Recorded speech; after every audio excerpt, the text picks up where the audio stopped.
Kisah Tikus Dalam Karung oleh Anton Permana dari Tanhana Dharma Manggrava Institute. Dalam sebuah perjalanan kereta api, seorang profesor ilmuwan asal Prancis bertanya kepada seorang pria tua yang duduk di sampingnya, "Bapak, kalau saya boleh bertanya, benda apa yang ada di dalam karung itu?" kata profesor. Pria tua menjawab, "Oh, itu adalah kumpulan tikus yang ada di ladang gandum saya."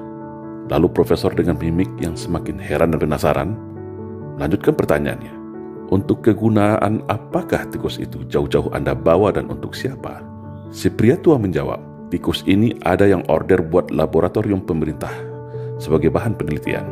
Saya mau mengantarkannya langsung. Dan ini sudah biasa saya lakukan dalam beberapa tahun ini." Sambil manggut-manggut, si profesor bertanya kembali, "Lalu, kenapa Anda selalu menendang-nendang tikus itu dan menggoyang-goyang karungnya setiap saat?" Si pria tua itu menjawab, "Oh, kalau itu adalah tradisi kami sejak dulu di ladang. Saya menendang dan menggoyang-goyang tikus itu agar tikus itu sibuk dan ribut antar sesama dia di dalam karung. Karena kalau mereka tenang-tenang saja tanpa diganggu, maka tikus itu bisa menggigit dan mengoyak karung ini dengan gigi dan kukunya yang tajam. Makanya saya goyang dan tenang terus karung ini supaya tikus-tikus ini lupa kalau mereka sebenarnya punya senjata gigi dan cakar. Mereka punya cara bersama-sama untuk melepaskan diri dari karung ini," jawab pria itu santai. "Oh, begitu ternyata," jawab profesor ini baru paham dan mengerti sambil manggut-manggut.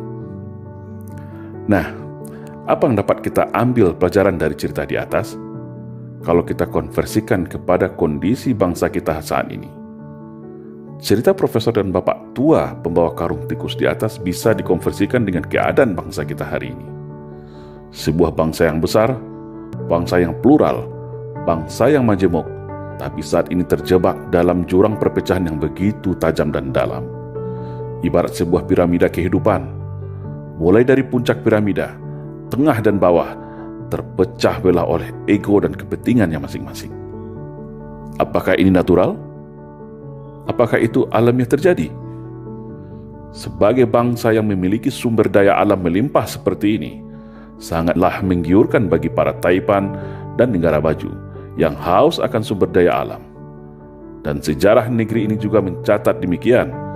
Sejak berabad-abad tahun yang lalu, bangsa lain silih berganti ingin mengeruk kekayaan negara ini. Dan cara yang paling aman untuk menjarah negeri ini adalah tentu dengan mengadu domba sesama masyarakatnya agar terpecah belah dan lemah. Para elit dibenturkan oleh kepentingan bisnis dan jabatannya. Pemerintah dibenturkan dengan rakyatnya. Sesama anak bangsa dibenturkan diadu domba dengan isu sentimen sara. Mayoritas versus minoritas, cebong versus kampret, radikal versus PKI, Jawa versus luar Jawa, dan liberal versus fundamental. Padahal semua perpecahan itu ada decision maker di belakangnya. Ada kingmaker yang merencanakannya.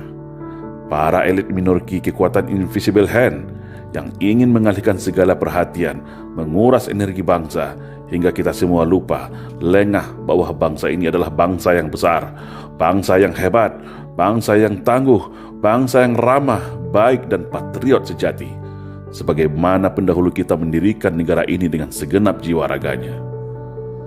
Setiap hari, setiap menit dan detik, ada saja isu permasalahan yang muncul seakan memaksa kita, menggiring kita, memancing emosi kita untuk terus berkelahi, saling mencaci dan saling membuli. Seolah tak ada lagi celah untuk kembali ke masa indah yang penuh kerukunan, ketentraman dan saling percaya dan toleransi. Yang agama satu tak recokin agama yang lainnya. Yang aliran berbeda tidak hakimi aliran yang lainnya. Suku lain tidak menghina suku lain. Kehormatan sara sangat kita junjung dan hormati.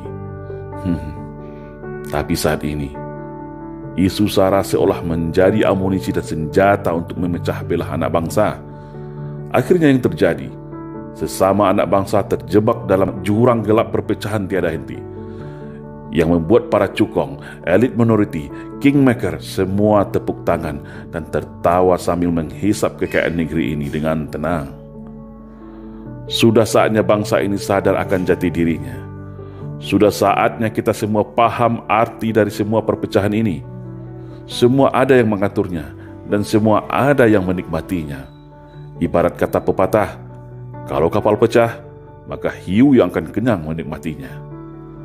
Padahal, mereka yang merancang ini hanya dari kalangan yang sedikit, tapi berhasil memecah belah serta membodohi kita semua dengan propaganda dan adu domba. Seperti pria tua yang selalu menendang menggoyang tikus dalam karungnya agar selalu ribut dan lengah. Sekarang, kembali kepada kita semua. Tetap ribut saling cakar antar sesama, atau bersatu bersama-sama untuk melepaskan diri dari skenario belenggu perpecahan, membangun arus gelombang persatuan-kesatuan bangsa, untuk menuju arah Indonesia ke depan yang lebih baik, yaitu Indonesia yang bersatu, berdaulat, adil dan makmur. Salam Indonesia Jaya.